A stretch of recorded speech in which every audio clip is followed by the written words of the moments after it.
Tenun yang dulunya dianggap pakaian kampung, kini menjadi fashion kelas dunia. Kita bisa bayangkan bahwa budaya adalah sebuah pohon yang sudah tua. Akar yang kuat di masa lalu, batangnya akan kokoh, tapi ranting dan daun-daunnya bisa tumbuh ke arah masa depan yang kita mau. Ekonomi kebudayaan bukan hanya warisan, tapi masa depan.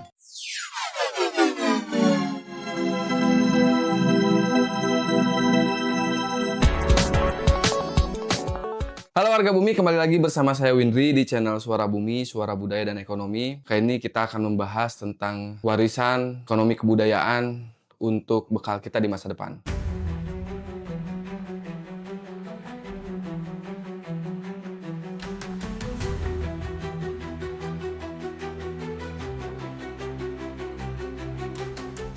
Kita bisa bayangkan di sebuah desa yang sejuk, terdengar anak-anak berlatih gamelan. Saat ini apa yang kita bayangkan sudah mulai nampak kemungkinannya di masa depan. Tidak semua sekolah kini memiliki gamelan, padahal itu penting bagian dari proses pendidikan. Kalau kita anggap budaya hanya sebuah warisan yang bisa disimpan di lemari, siapa yang menjamin dia tidak akan hilang? Bagaimana justru kalau budaya adalah sumber dari masa depan kita? Faktanya, menurut Kementerian Ekonomi Kreatif, mereka menyampaikan bahwa subsektor ekonomi kreatif yang berbasis budaya seperti kriya, kuliner, dan seni pertunjukan, mereka menyumbang lebih dari 1,3 triliun pada PDB Indonesia. Angka yang tidak kecil dan jelas bukan hanya sekedar pelengkap di dalam perekonomian Indonesia. Selama kita memandang bahwa kebudayaan hanya sekedar sesuatu yang diwariskan, dijaga, tapi jarang sekali kita gunakan, padahal dunia sudah bergerak ke arah yang lain. Budaya saat ini sudah dianggap sebagai sebuah aset, modal untuk membangun ekonomi di masa depan. UNESCO bahkan menyebutkan bahwa ekonomi kreatif sebagai salah satu sektor pendorong pertumbuhan tercepat di dunia, dengan potensi menciptakan lapangan pekerjaan baru. Pada diskusi kali ini kita akan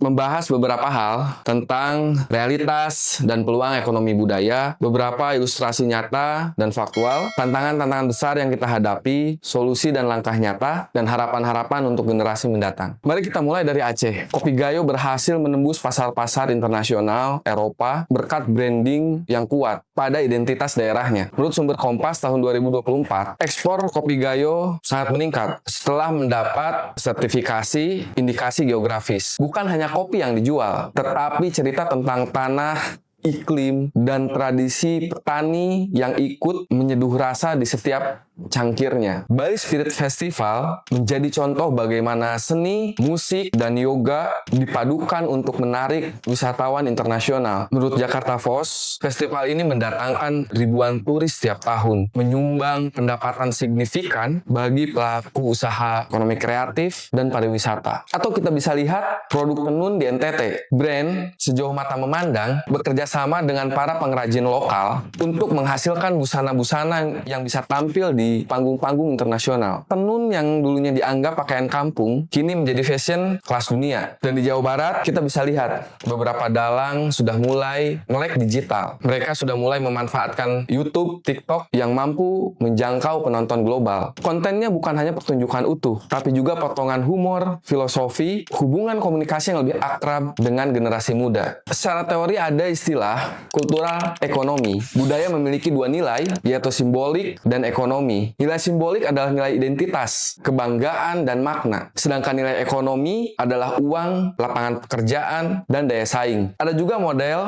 heritage ekonomi yang memanfaatkan warisan budaya untuk menciptakan manfaat ekonomi tanpa menghilangkan maknanya. Kalau saya boleh menyederhanakan, kita bisa bayangkan bahwa budaya adalah sebuah pohon yang sudah tua. Akar yang kuat di masa lalu, batangnya akan kokoh, tapi ranting dan daun-daunnya bisa tumbuh ke arah masa depan yang kita mau. Tentu jalannya tidak selalu mulus. Banyak karya-karya tradisional yang tidak dikembangkan secara serius ke tingkat global. Generasi muda terputus dari akar budayanya, lebih akrab dengan tren-tren dari luar negeri ketimbang budayanya sendiri. Belum jelasnya regulasi tentang hak kekayaan intelektual, motif-motif batik, resep-resep kuliner, atau karya-karya seni yang sering diambil oleh pihak luar tanpa izin. Terakhir adalah kesenjangan kapasitas bisnis. Banyak seniman-seniman yang sangat mahir untuk berkarya, tapi tentu belum semua seniman mahir untuk memasarkannya. Tentu ada perdebatan dalam konteks ini. Kalau budaya dimodernisasi, apakah itu merusak keasliannya? Kita ambil contoh misalkan lagu lagu-lagu daerah yang diaransemen ulang. Ada yang berpendapat bahwa itu bentuk kreativitas yang mampu memberikan pilihan dan jembatan pada generasi-generasi muda. Ada juga yang berpendapat bahwa itu adalah merusak makna-makna dari lagu-lagu daerah tersebut. Saya sendiri berpendapat bahwa kita harus mampu beradaptasi. Bahwa yang penting adalah bagaimana karya-karya tradisi ini mampu beradaptasi dan tidak kehilangan nilai-nilai serta makna-makna yang terkandung di dalamnya. Karena budaya bukan barang beku. Dia harus tumbuh, berkembang, dan mampu untuk beradaptasi menyesuaikan pada zaman. Ada beberapa langkah yang bisa kita lakukan tentang inovasi produk budaya, bagaimana pengemasan ulang tarian-tarian seni pertunjukan sehingga dapat diberikan sentuhan modern dengan tidak merusak atau mengganggu pakem-pakemnya. Sebenarnya kita perlu juga membayangkan kenapa tidak kita punya atau membuat platform tentang kebudayaan semacam Netflix yang isinya adalah seni-seni tradisional yang ada di Indonesia. Para seniman menjadi penting untuk memahami dan sadar tentang hak kekayaan intelektual menggunakan sertifikasi indikasi geografis, hak cipta, dan merek kolektif. Kemitraan internasional, program residensi seniman, atau pertukaran budaya yang juga membuka peluang pemasaran. Kita bisa membuat kantong-kantong budaya atau membuka kantong-kantong ekonomi komunitas, membentuk koperasi kreatif di perdesaan yang dapat mendistribusikan produk-produk seni secara kolektif. Untuk kita yang sedang berdiskusi di podcast, untuk kita